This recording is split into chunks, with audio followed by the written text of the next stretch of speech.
time.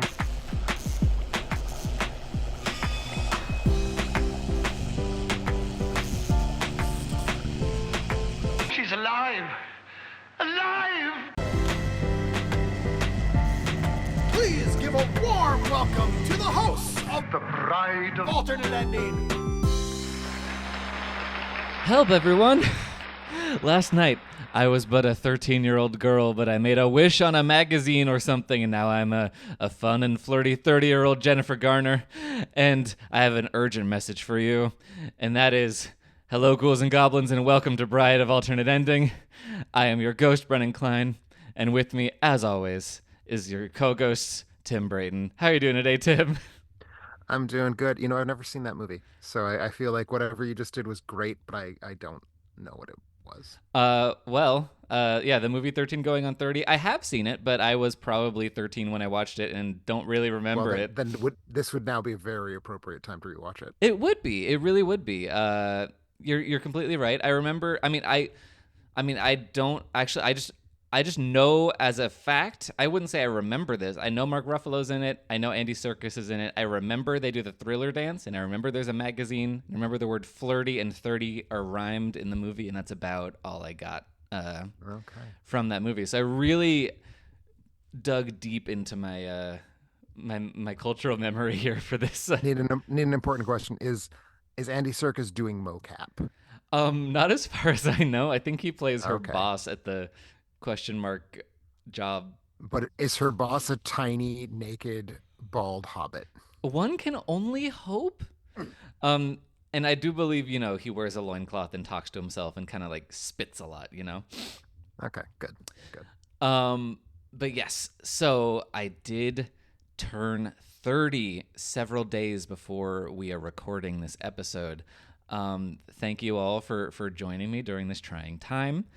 And I should point out, since I think Brennan maybe will not, for those of you in the audience who are not associated in any way with the queer community, that means that Brennan is now dead. Yes. I have graduated from twink to daddy, I believe. I believe that is correct. And then when I turn 32, I will be dead. Okay. So I have a few years of my dotage left before I've officially graduated to the grave.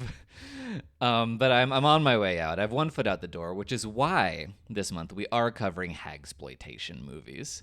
So we're still working, but we are reveling in our age and the fact that nobody wants to fuck us anymore. Exactly. Or at least in the same way.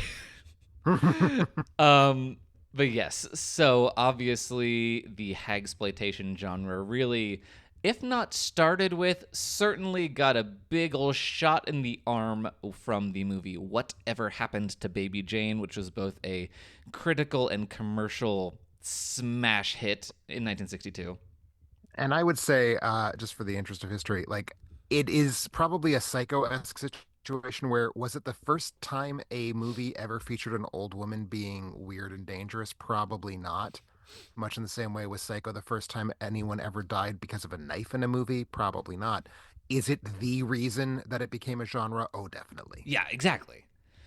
Because nothing's ever the first anything. But you can usually point to something as the inception of the reason that there are 800 ripoffs that are doing the same thing. And at least the movie that we are discussing today does not exist without Whatever Happened to Baby Jane. Most certainly not. It was conceived, in fact, as a, if not sequel, certainly a let's get the gang back together, same crew, same cast, same author of the source material, in fact. And if I'm not mistaken, the source material, which was a never published short story, was titled Whatever Happened to Cousin Charlotte. That is correct. Just making the everything just even tighter. Oh, yeah. So, yes, we on hand for the movie 1964's Hush, Hush, Sweet Charlotte. Thank you for pronouncing the title the exact correct way. You're welcome. I will. I really had to get the punctuation out there, but I will now pronounce the punctuation verbally moving forward with pauses and whatnot. I would actually prefer that your bit to say it exactly that way, the same way that I never had the guts to when we were referring to the Disney Channel movies that we've been working our way through, I've never gone so far as to call it "Give me a Z, give me an O, give me an M, give me a B, give me an I, give me an E, give me an S," which is how I've always wanted to name those films. So I would like for you to continue calling Hush, Hush, Sweet Charlotte what you called it. See, you don't have the courage of your convictions to even call it that. So for you to have the courage of my convictions is really presumptuous. It's much easier to have the courage of your convictions. Yeah. Um, I'm asking you to be better than me. yeah, which is really tempting. I do love to be better than people. But what I can commit to is going, hush, hush, sweet Charlotte. And I think I can commit to that, but I'm not gonna.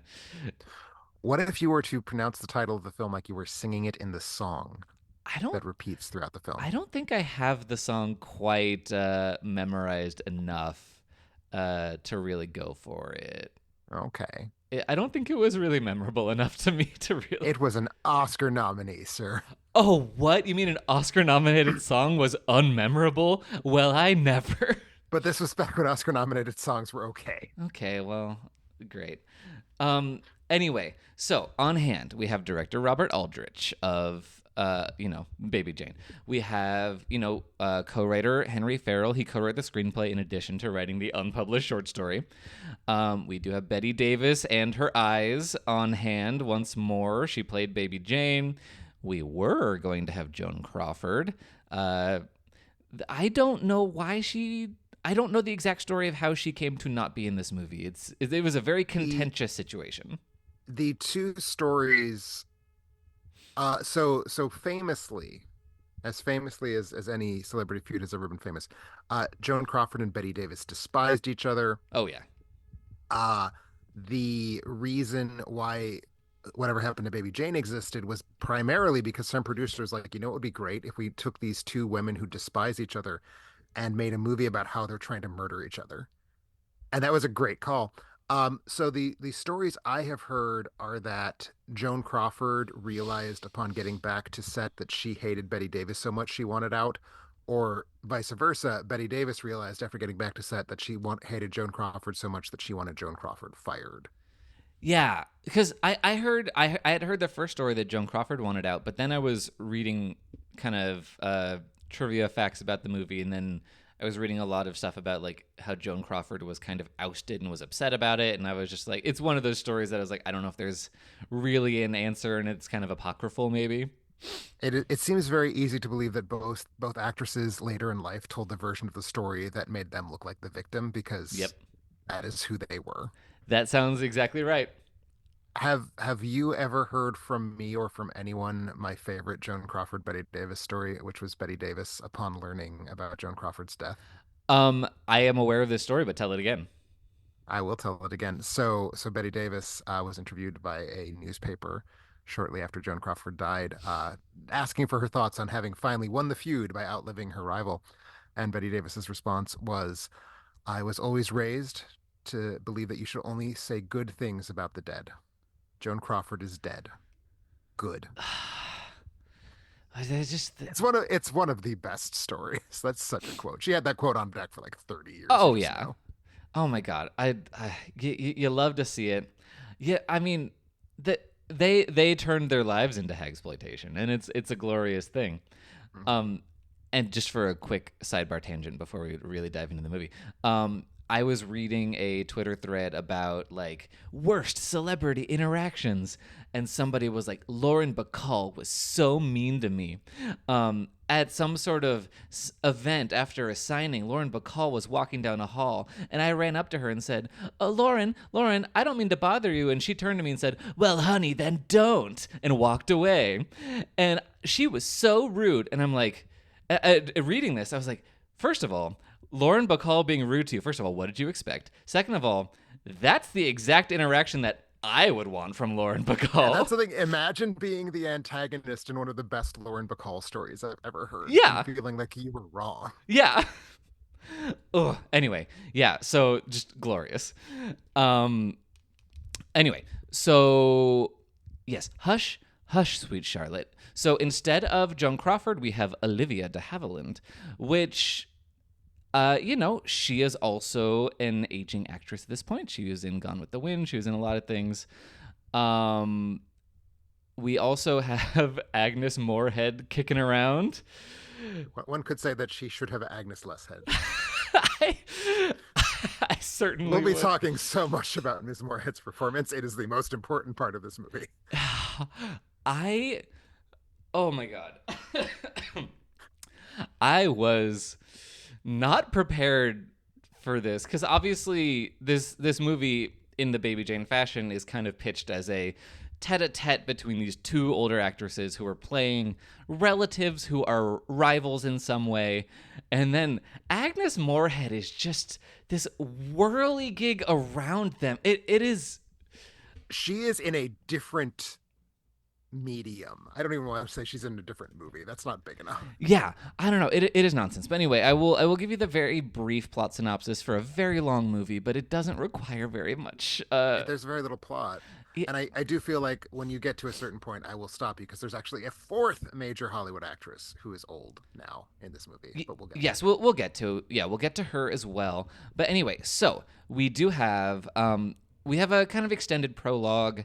We're in the South. We're in a very rich household. There's a young woman named Charlotte Hollis. She is having an affair with a young man named John Mayhew, played by Bruce Dern. Yep. He is actually married to Jewel Mayhew, who might be played by that fourth actress later on. Indeed. But so her father, Charlotte's father, is dressing down John Mayhew. He is the first. They are the first people that we meet in the movie. Yes, he is the Hollis who gives the town Hollisport its name. Indeed. So yes, very rich, prominent family. They're throwing a big party. Charlotte is about to elope with John, but obviously John is married. Sam is forbidding this elopement from happening. There is a lot of drama going on. There's a cousin Miriam in the mix trying to find Charlotte. Jewel is obviously in the mix, being distraught at her husband trying to elope. Anyway, a meat cleaver that is being used by a servant to try and open a box of champagne suddenly goes missing, as does John's hand and head from his body. Well, they don't go missing. They merely are extirpated. Yeah, they merely are separated from his body via that meat cleaver.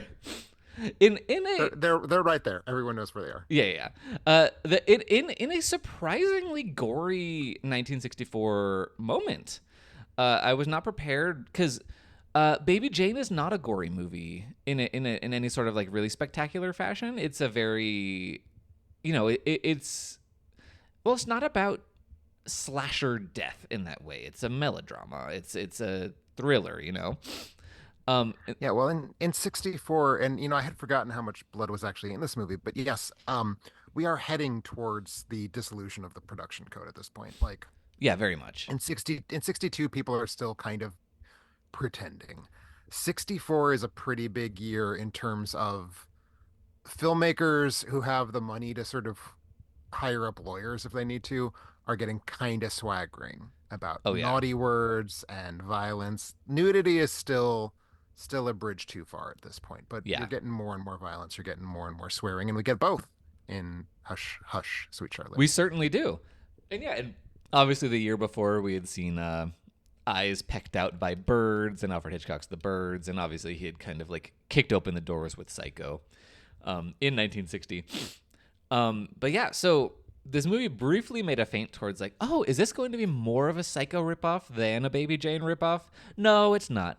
Well, the interesting thing to me is that it's a Psycho ripoff, but it's also that opening prologue, which is extraordinarily long, just a bizarrely long pre-title sequence for a 1964 film. It's anticipating slasher film structure. Like, that is a slasher opening sequence. Yeah, it's, and if anything, kind of the Prowler-esque in terms of like, yeah. You're completely right. And then obviously we got to get our hags in there, so we cut to about 40 years later. Okay, but also the end of the prologue, we get young Charlotte, blood on her party dress, kind of backing into the room, and it's just like the dad's like, "Come here, Charlotte." We'll... Which the costumer or makeup artist who did that was up to some mischief because it is directly over her crotch. It certainly is. But yes, cut to 40 years later. Hilariously, we see a shot of the dad's grave, and he has died like a year or two after. A year after, yeah. After the events that we just saw. The thwarted party is in 27. His death was in 28. Yes, and yes. we are. I think because of the proximity, we are invited to assume that the stress of the former caused the latter. Yes, yes. So Charlotte has been left to kind of ramble around this house, more or less alone, but accompanied by her faithful servant, Verna Crothers. Verna Crothers. Is it Crothers or Crother? Let me double check. But it is. I think it's probably spelled Carruthers, but in that like mush-mouthed Cajun way, only pronounced as Crothers. No, it is Crother. Cruther. Okay. Crother. Whatever it is, she is a magnificent creature. She is something. But yeah, she is just born from the swamp. And she is just kind of she is the Andy Serkis character from this movie. Oh, absolutely. Or could we not say that Gollum is the Velma Crothers character of the Lord of the Rings? Yes, very much. But yeah, so the two of them are living in this house. George Kennedy is trying to knock the house down. And basically the house is part of it is a Hitchhiker's Guide to the Galaxy opening.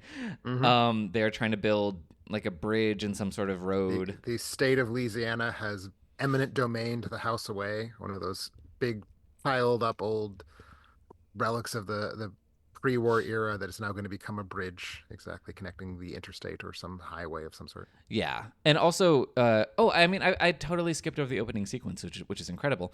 But so the opening sequence, you get the sense that like Charlotte has become this kind of like Lizzie Borden-esque local figure where there's like a children's chant about her and the Cleaver murder of her lover. Yeah, and a group of children send one boy child as part of an initiation ritual. If you have seen any 60s television, you have seen this boy child. I don't know his name, but he's like, I was watching with my parents and all three of us came up with a different, hey, isn't that the kid from?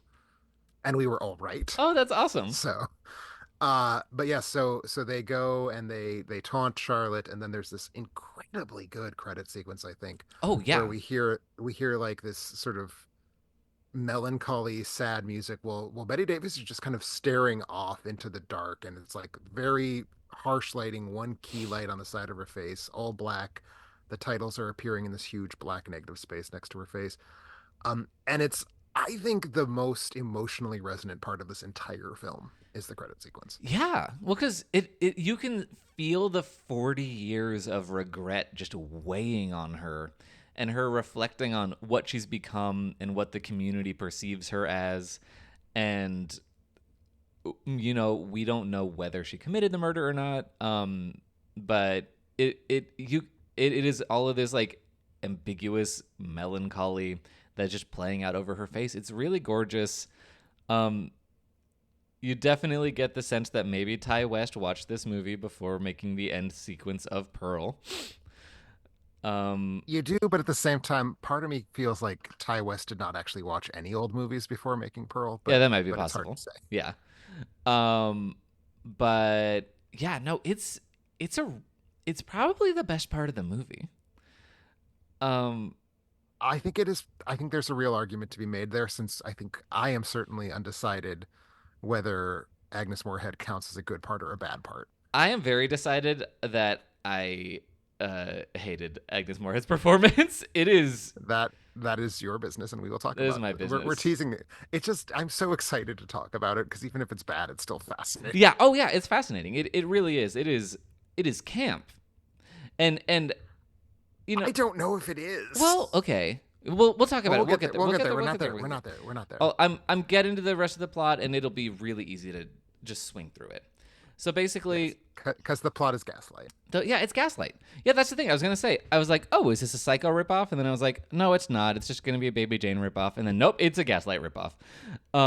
So she's like, oh, when my cousin Miriam comes to town, she will help me stop the house from being torn down. But guess what? Miriam is trying to overpower her with, well, spoiler alert, I guess, but you know exactly what's going on. Miriam is teaming up with Dr. Drew Bayless, played by Joseph Cotton, to try and kind of overpower her with guilt and convince her that she murdered her lover with the cleaver, and kind of get her out of the house so they can take control of the house and then have the house, I guess. Like, who cares? And also, I what? I want to correct you on one point. I think that it's not that they're trying to convince her of that. I don't know if they know what really happened. I think that they know that Charlotte incorrectly believes that her father killed John with a cleaver, and they're leaning into that, I think. Oh, really? There's definitely a line where it is confirmed that both of them believe that the father did not kill John, and that they both believe that Charlotte does believe that. Oh, okay. I got a little lost in the sauce by the end because I was just like, there's too many twists about who killed this man, and I couldn't have cared less by that point. And it's, well, because it's not interesting, Yeah, but it's like not interesting. it is. I think that is what is kind of spelled out during one of the rather tedious talky scenes of them explaining their plot, which happens in a weird place structurally. Like, this is a 2 hour and 13 minute long movie, and the reveal that it's a gaslight plot happens at about the 90-minute mark, which is both way too early to sustain like any further storytelling after the reveal happens, but also long enough that 90 minutes where we don't know, quote unquote, what's going on just feels real ambling and baggy. Yeah. No, it is. Yeah, it's just a not very good ripoff of Gaslight. It's just such a bummer. Um, It's trying to do too many things, because it's trying to do gaslight, it's trying to do whatever happened to Baby Jane, and it's trying to be a Southern Gothic thriller. yes, And that's just a lot of stuff. that's a lot. And I will say, I really missed Joan Crawford. You know, Olivia de Havilland probably hated Betty Davis, but not enough. They actually were friends. Oh, okay, This yeah. is one of the things. Part of why I tend to believe the Joan Crawford was ousted version of the story. Uh, Betty Davis kind of filled this cast up with her buddies. Like, Olivia de Havilland and her had a good relationship. This was certainly not the first time they'd acted together. I believe Betty Davis and Agnes Moorehead knew each other kind of, but also Mary Astor, the other, Mm-hmm. the fourth classic actress who's here as a wizened old crone. She and Betty Davis were like super tight. And it Oh, basically, okay. Mary Astor came out of retirement because Betty Davis wanted her to be in this small role in this motion picture. Astor had no interest in acting at this point. She had no interest in the screenplay, but she did. Understandably. Yes, she did decide that why not? It'd be fun to be in a goofy movie where I get to die over the course of the plot. That'll be fun. Okay. And of course, I she plays the adult version of Jewel, who we only see twice interacting with Cecil Kellaway, who is in this movie for no obvious reason other than, hey, Cecil Kellaway, why not? As a British insurance investigator pretending to be a journalist, trying to figure out what did indeed happen in 1927 because I need to pay somebody for it. Yeah, whatever happened to Cousin Charlotte? Indeed. Yeah, so that's kind of the cast of characters. It's pretty winnowed down. It's a little more sprawling than Baby Jane is, because that's very much a cat and mouse game in a single house, and this is like a little more like we're getting out into town more. But and a little more gaslight. Honestly, I've been a little poisoned by this show. I was at first I was like, oh, they're doing a screaming skull thing, and I was like, wait, no, they're doing gaslight. um So yeah, that was fun for me. I would love the idea of going up to Robert Aldrich and accusing him of making a Gaslight ripoff, and he has no idea what you're talking about. But then you mentioned the Screaming Skull, and he gets real red and stops talking. The Yeah. Screaming Skull does predate this movie, for the record. It does. It certainly does. Um, but yeah, so yeah, let's obviously the reason to come to this movie is the actresses. Let's start at the top with Bette Davis and Olivia de Havilland because that's probably the reason That's certainly anyone. the reason it was sold, for sure. Um, and I'm gonna break away from you on one sense. I do think that Joan Crawford not being here probably weakens the movie in that there's no substitute for real, honest, ice cold hate. I do think De Havilland's quite good, but I'm also a De Havilland fan, which I is not like a thing people are really in the 21st century, but I generally like her performances. Um, I'm a fan of her later life just kind of being mean to Ryan Murphy. that's great. Obviously, the more people are mean in public to Ryan Murphy, the better. Mhm. But I I think this is a fascinating performance for her because she's really not happy. And like I said, she's a friend of Bette Davis's. She's doing this movie basically as a favor to Bette Davis, but she did not like the script.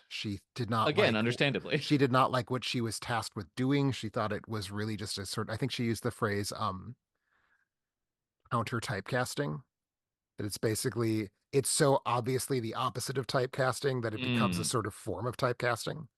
Oh, okay. And I think she felt that that gave her a very limited range of what she could do with herself as an actor. Uh, it's also very clear. So de Havilland sort of famously broke the studio system more or less single-handedly by suing Paramount to let her out of her contract. Um, I think it was Paramount who had her contract. Paramount was certainly who got sued because of the theaters. But anyway, de Havilland breaking the studio system happened. She became a free agent, and as soon as she became a free agent in the 1940s, the projects she gravitated towards were all, I hate to put it this way, really snoozy message movies. Uh, Like real, I believe that movies should do good in the world, and I think they should be about calm people discussing their problems. So she had very, I think, poor instincts in terms of what was interesting, but certainly she did not like grubby genre stuff. mm. So I think she was never going to want to be part of this. And I think that's in the performance in a way that is helpful because it always makes Miriam feel like this kind of facade that is being worn, like this very brittle, artificial act. Yeah, yeah. I can see that. Um, kind of. You have not seen Trap yet, but kind of in the same way that like the thing that Josh Hartnett is doing in Trap, where you're just like you are not a human being. Like there's something very weird about you. Um, I have not seen Trap, but I I know. like to think that Josh Hartnett is the Olivia de Havilland of the 21st century, Yeah, me too. as I have often said. Um, and I hope he's mean to Ryan Murphy too. Um, Basically, I just hope every single person in Hollywood is mean to Ryan Murphy. I assume that like the ones who are in his projects over and over again can't afford to be. yeah, exactly. Um, but yeah, anyway, so yeah, I don't know. I just didn't feel like that crackling chemistry was there, but also just like the script isn't there. Obviously, they're trying to flip the script. They're trying to make Bette Davis the victim, but also trying to make her like a little bit kooky crazy. Well, Um, because Betty Davis is not going to not do kooky crazy. She always loved doing that back in even in the 30s when she was an ingenue. She was always like, "Is this going to give me an opportunity to bug out my eyes and look ugly?" yeah. That was her Um, like deal as an actor for a long time. yeah. So they were trying to have their cake and eat it too. So the character's like a little it's just it's a not weirder, but just a little harder to pin down in Sweet Charlotte than Baby Jane. Hmm.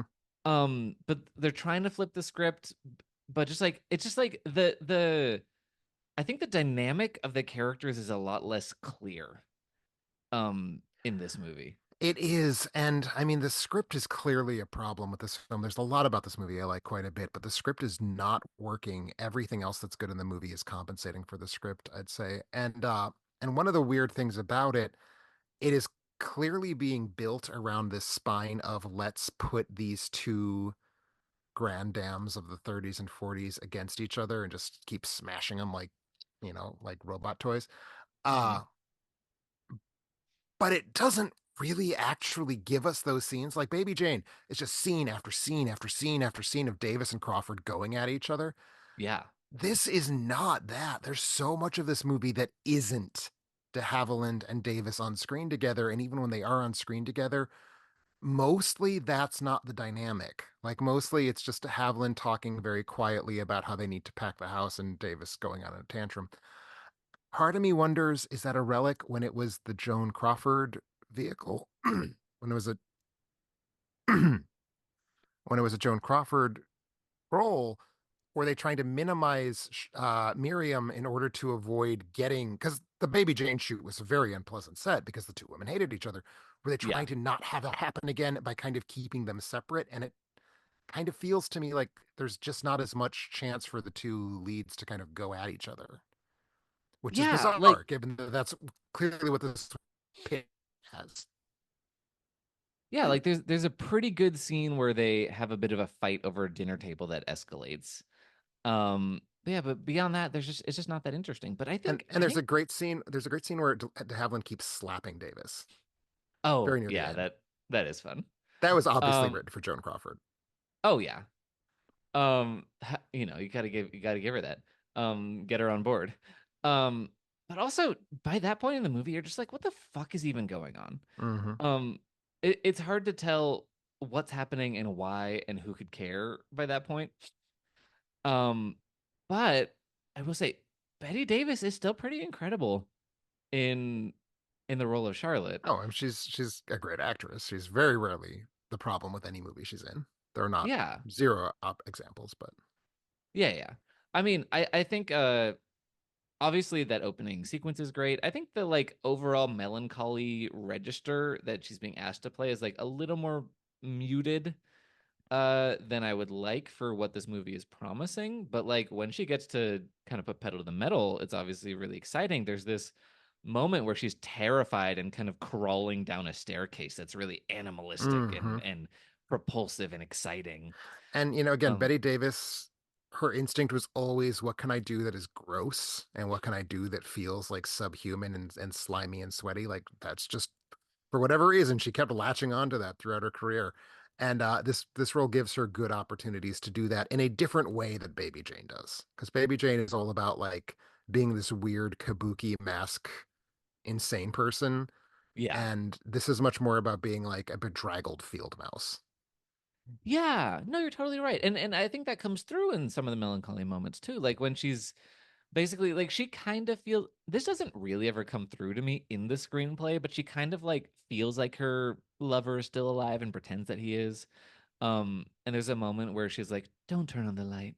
Like it's only real when it's dark." And like I think that part is really emotionally felt for her. Yes, the script wants there to be either ambiguity or maybe not even ambiguity over whether or not she is having like these dissociative episodes where she's like lapsing into fantasy. And the script doesn't know why it has those. It's just like this is a thing that we've seen in other movies that do this kind of thing. Davis is actually taking those scenes someplace. She's not Yes. really taking them to any place conclusive because the script hasn't done so, but she's at least making them feel like there is some level of psychological complexity where there is the sense that Charlotte is desiring to enter this delusional state rather than just having it fall upon her. And that's all Davis. Oh yeah, and I love getting to see more of her at any point. So happy to have seen this movie. And wait, so had you seen this one before? Yes, Okay, I had so seen this I movie before. got it. I wasn't sure before coming in, but yeah. So we ate our vegetables. Now can we talk about Agnes Moorehead? I would be delighted to talk about Agnes Moorehead. Because she is, for good or bad or some indescribable third thing, that she is the thing going on in this movie. I would say that it has other aesthetic qualities that we'll talk about, but I mean, in terms of the human characters and in terms of the story, Agnes Moorehead is what this movie is doing. And Yeah. yeah, and like I will say, uh, out of this film's rather surprising seven nomination haul at the Oscars, she got the only acting nomination. So how about that? Congrats to her. And she did win a Golden Globe for her performance in You this know, movie. as they say, it's not about the best acting, it's about the most acting. And she really And this is is doing the most certainly the acting. most acting. It really is a it's a Never Go Hungry Again kind of performance. It's a really big like Southern fried. She really got the like Southern Gothic note and just ran with it and and just into the sunset. So it is for sure a D-glam performance. Like her hair is doing this like frizzy broom thing, right? Uh-huh, uh-huh. And she is adopting, I'm pretty sure, so it's explicitly set in Louisiana. It's in the area around Baton Rouge. I I think it's supposed to be the case that film is Cajun. I don't know Oh, what else she would be if it wasn't that. okay. Well, I think she maybe fell out of fell from Mars, perhaps. But I mean, yes, that's maybe she's that's Cajun. probably, but I think that's what Agnes Moorehead thinks she's doing. Let's Yes, put it that way. that could happen. And it's this like really go for it frumpy performance where like she's wearing all these awful baggy dresses that really accentuate her hips and butt, and she keeps like incorporating her hips and butt, like she rubs props against her rear end to like polish them, and she's scratching herself, and it's just this extraordinarily physical performance in a way that's really weird and distressing, but also hard to not find, I think at least, just very different than what I would have expected from from an actress of Agnes Moorehead's generation. I mean, it's different.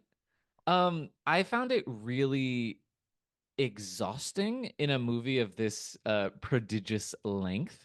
Oh, it is certainly wrong for the film. Yeah, it really depleted my energy because this movie it's really a bit stuffy. There are a lot of things individually in it that bring energy, but like the tone of it is just it's kind of plodding. It's Um, trying really hard to be literate. It's trying, I mean, it's very clear that like Southern Gothic was the main thing they were going for, but there's not that like hallucinatory quality or that sort of ethereal quality. So there's just kind of like a lot of people in fancy rooms being sad, and that's a lot to sustain for this movie's running time. yes, very, very much. Yeah, well, just especially with like if all you have to throw at us is predictable twists and like melodrama tropes that were overdone by 1964, Yeah, I like feel like the twists are not surprising even in 64, because that's always sort of a question you have to ask yourself. But I feel like these twists were predictable. Gaslight is 20 something years old at this point. yeah, of course. Like it is not a shock what's going on in Hush Hush Sweet Charlotte. It simply cannot be. Um, but yeah, so the whirling dervish performance of Agnes Moorehead, it was not welcome for me, but I have a much lower tolerance for shtick than you do in general. Like very broad, kind of like slapsticky stuff is not to my taste. Like in comedy and in horror, I would say. And I think that's broadly true. But the thing that I find fascinating about this performance, I don't believe it's supposed to be shtick. I think somehow I think that in some sense it's meant to be like this kind of weirdly like theatrical realism performance. Like I think all that physicality, I'm not saying it gets there. I'm saying I don't think it's meant to be funny, which is strange because it's so broad and it's so goofy. So so what the fuck is she doing? So it's kind of like okay, so I think the recipe here is like if you take Mrs. Danvers and complete like if you take a mirror image Mrs. Danvers, so like a hillbilly version of her and like give her fleas, you're kind of like halfway there. You're getting there, yeah. I mean, for me, what really, the comparison I made on Letterboxd, it feels like we're watching somebody who was in a group theater production of a comedy about Cajuns. because there is this weird, like, there's this accent work, there's all this physical work. She's really just completely embracing the makeup and hair and costuming. Like, it does not look like Agnes Moorehead here. Um, so it's not like arch melodramatic movie acting is the thing that's weird about it, but it does have this weird sort of insane comic campy thing going on just because I don't know that there's any other place for it to go because like this kind of acting doesn't exist. Like not now, not ever does this acting exist that she's trying to do. Yeah, I guess I can see where you're coming from of like seeing that as a good thing because if it matched the movie, Well, most of the things that match the movie would be like the thing that the most of the people are doing where it's like, well, I just stopped by to see about the magazine and I like to do this. And it's not that interesting. and that's the thing. Like good and bad are not words that I would use to describe this. It's bad in that the movie doesn't have room for it and it's ruining the movie. It's good in that I think this script is bad and breaking the script is a better act than trying to like work within it. Is basically where I'm at. Yeah, so she's the Dakota Johnson and Madam Web of Hush, Sweet Except Charlotte. the opposite, because Dakota Johnson's whole thing is putting in no effort, and Agnes Moorehead's thing is putting in all the effort. Mm, But it's you are definitely right. it is definitely a performance that is destroying the movie. I guess the difference is that I'm saying this movie can only be helped by being destroyed. Mm. I guess, but the thing is, by dismantling it, if you're dismantling the movie from the inside out, you are also throwing out the Betty Davis performance. If you're dismantling Madam Web, you're losing nothing. That's fair. That's fair. So I think that's the danger with throwing the Tasmanian Devil into Hush, Hush, Sweet Charlotte. I respect that, and I would only counter by saying I have other films that I can go to for good Betty Davis performances. I have no other films I can go to for this Agnes Moorehead performance or this performance by anybody. Yes, that makes a lot of sense. Yeah, no, that's very true. It is it is deeply unhinged. It is a marvel to watch. I It I is, was having the same struggle watching it of like, how do I feel about this? I don't know. and I want to make clear, I'm not saying that it is conventionally good in any respect. I am, if anything, calling it such a bad performance that it becomes good. I get it's monstrous, it's grotesque, it's weird, it's funny in inappropriate ways. It's not funny in inappropriate ways. Uh I am someone who finds catastrophe more engaging than mediocrity, and I think it's a Of catastrophic course. performance. Yeah. Yeah. No, you are right. I mean, look, if I didn't find catastrophe more engaging than mediocrity, then I wouldn't open podcasts the way that I do. That's fair. Um, That's fair. so, See, because I had actually, before you did your 13 going on 30 bit, I was kind of hoping you were going to try to do some sort of Louisiana accent to start this podcast off. no, I simply cannot do it. And honestly, my option two was going to be so out of left field. I was going to go for at my birthday dinner, I discovered I can do I clicked into it and probably could never do it again, but I discovered I can do a half decent Stellan Skarsgård in Nymphomaniac impression. Okay. But that really I don't think would have fit the theme of the episode at Well, all. I think we're going to have to come up with a theme for next month that's going to enable us to do some Stellan Skarsgård movies, though. Yeah, or just we could do fly fishing movies in a that will Also, just also that yeah, we'll I do a was river runs through it. We'll figure out a way to make it fit Bride of All yeah, Things, I think. exactly. Anyway, so I would like to say one other nice thing about the movie because you talked about briefly about the kind of like Southern Gothic kind of the hallucinatory aspect. I think there is exactly one scene that does capture that really well, which is this kind of drugged out dream sequence where she has this kind of moment where she's going back to that flashback sequence of the murder and there's this kind of like masquerade ball where um everyone's wearing these kind of like blank face masks over their faces, and she's kind of reuniting with the ghost of Bruce Dern. And that's like I found it to be a really eerie kind of moment. Um, and then are you not remembering this? Oh no, I remember the scene very, very clearly. I'm waiting Okay, for you yeah. to finish describing it before I share my response to it. Yeah, sorry. Just on your face, I was just like, I was not reading it right. But anyway, yeah, I thought that was really interesting. And then also, there's a moment where the bouquet she's holding turns into a gun that she shoots him with in that dream sequence, and I thought that was really well rendered, and I really liked that kind of like flowy, dreamy quality to the imagery there. I'm torn because I really like that scene. And I feel like that scene is one of the places where you really feel Robert Aldrich like come alive. I mean, he's a great director. This is not a necessarily top tier Aldrich film, but he's into that kind of weird intrusion of surreal imagery into what appear to be meat and potatoes genre films. Um, so I feel like that scene is kind of the present Aldrich gave himself for agreeing to make this movie. I am aggrieved that that scene doesn't start until an hour and 40 minutes into the film. Because Oh, like yeah. it's the point where we already have heard the reveal that it's gaslight. We can pretty much see absolutely every bend in the plot at this point. And it stops for 10 minutes to give us a flashback explanation of things we already know happened. And as much as I love the vibe, as much as I love the imagery, which there's just some really, really extraordinary photographic effects in that sequence, the props, as you mentioned, the blank face masks are incredibly cool and weird. And like when you remember that this is 64, this is like not happening yet in American cinema, like maybe in French cinema it started happening.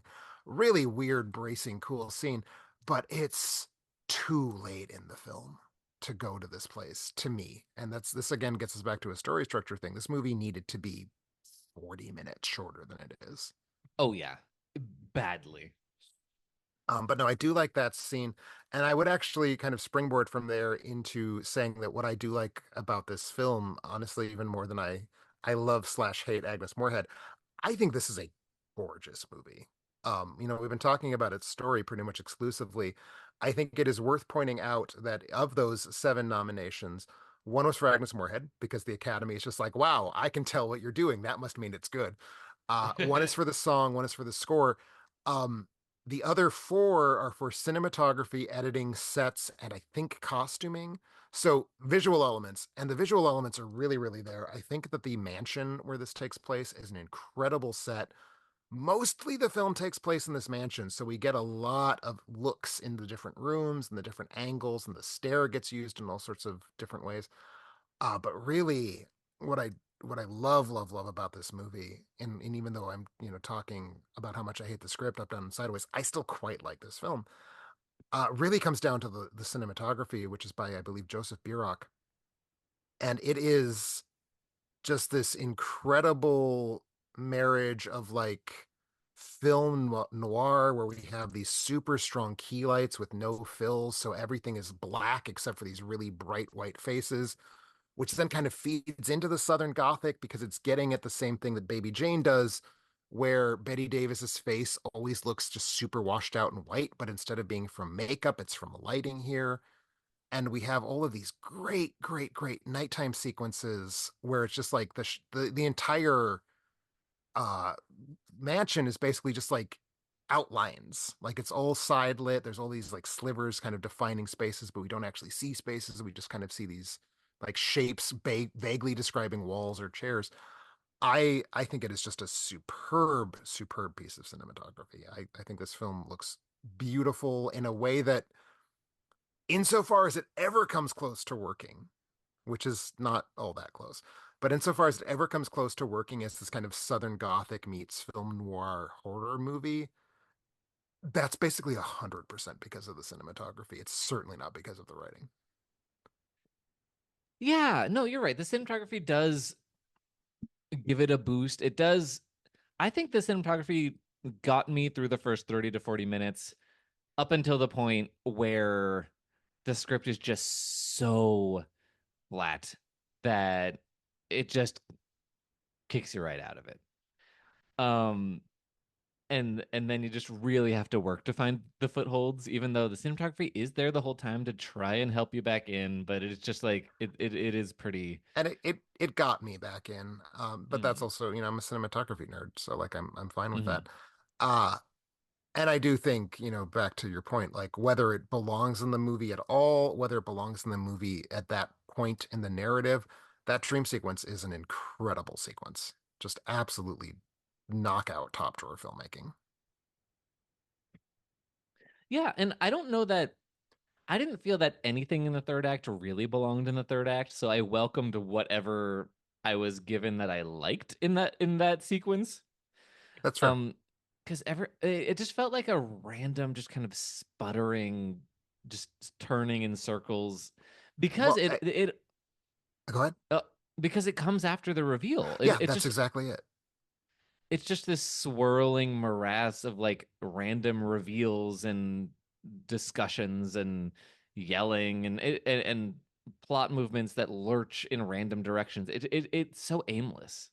It's really brutal because the film has now given us all of the information except trivially for the knowledge of who actually killed John. We still don't technically know that, but that's not driving anything. Like that's more of like part of Betty Davis's character arc than it's actually part of the story that we're here to watch. Um, and so we know everything. We know that Joseph Cotton and Olivia de Havilland are gaslighting Betty Davis, and the film doesn't change up to accommodate the fact that we know that. Like there's this super spoilery. There's this crazy long sequence where Betty Davis thinks she's killed Joseph Cotton. It's actually what ends that dream sequence. Hmm And the film just goes along with it. And like, oh, well, Olivia de Havilland's going to help her hide the body, and Olivia de Havilland's getting really stressed out and is finally breaking, her mask and is like screaming and yelling and whatnot. And the whole time it's like this is fake though, when we know it. Like we know that this is Yeah. part of their scheme. We know that Joseph Cotton is going to come back to spook her back in the house because she thinks, I threw you in the swamp. And like the movie just spends so much time acting as though we don't know that. And I just find that the most frustrating possible kind of That storytelling. mystified me. Like I had no idea what to do with any of that. I mean, the only thing that sequence is doing at all is giving Olivia de Havilland a chance to yell. That's it. And she's doing it well, but it's also like, that's not 10 minutes worth of content. If that's where the Um, slap happens, I mean, I'm glad the slap is in the movie. you can get that woman to slap Betty Davis I anyhow. mean, that's what I'm saying, though. So yeah, so just bizarre choices in that movie's final third, final quarter. I don't know exactly how it breaks down, but everything after the reveal, it's basically just completely goes limp as a story. So I take your point that like whatever we can get in that last chunk is better than not getting it. Yeah, yeah. I don't know. I was a little bummed out by this movie. It's got a lot of good stuff. It does, but it's just like I mean, look, I was not expecting it to be as good as Baby Jane. Baby Jane is a movie that I really, really love and was really bowled over by. And the next thing is never going to be the same. You know, Absolutely you not. can't capture lightning in a bottle twice, but they this isn't even a lightning bug in a bottle. Like it's just a completely different thing that's just not as interesting at I mean, to all. me, it's completely different enough that I don't feel cheated out of a second Baby Mm. Jane. Mm. It's clearly not good. But I think it's weird, and I can let a movie be weird if that's the only thing it has, and that is the only thing this has. But I'm glad it has it. Yeah. I don't know. I see here's the difference. I think there are things in this movie that are weird. I don't think this movie is weird. That's fair. I think I am possibly valuing the film noir meets Southern Gothic look more highly than you are, and I think that Mm. might be what's getting me to where I'm at. Yeah, no, that's fair. Um, but yeah, I think I'm tapped out on Switch Charlotte, but do you have anything else you want to add before we get on out of here? Only that Agnes can give me more head anytime she wants. I'm sure she could. Um, Are RIP. you, are you okay? No, I was just like, that woman's not alive. I was just like, I was like, should I look up if she's alive? No, she's not. She's not alive. Although she lived a lot longer than you probably think, but no, she's no longer Yeah, alive. and so did Olivia de Havilland. Olivia de Havilland died in 2022. Yeah, she clung to life. She 101 if I'm not mistaken. Yeah, great job, everyone. Good work, team. But yes, thank you so much for listening, everybody. We will be continuing Hagsploitation Month in 2 weeks. We will be sticking around in 1964. We'll be seeing what Joan Crawford did instead of Hush, Hush, Sweet Charlotte.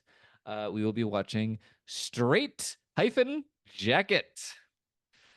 So that's one I have not seen. You've seen that, right? I Or have have not seen you? that. It's one of the. Okay, It's good. So this probably is the the first time. main Castle film I haven't seen. Hell yeah. So we'll get to see that for the first time together. Well, not like physically, but emotionally. And I can't wait to talk about that with you. And yeah, see you then, everybody. Bye bye. I